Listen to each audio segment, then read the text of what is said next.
RP Kaduan Flash Report.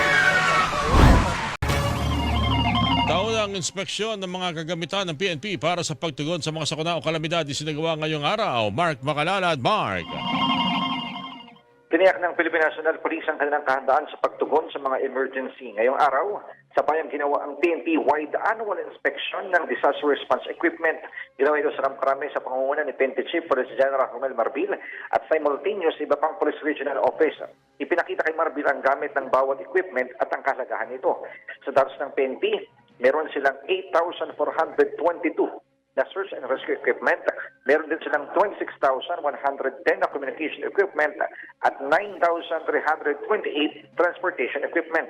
Samantala kanilang sinabi na 21,840 naman power ang PNP ang nakahanda sa pag-responde sa sakuna.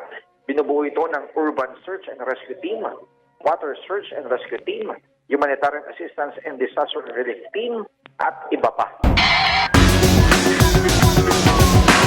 RP Kaduan Flash Report.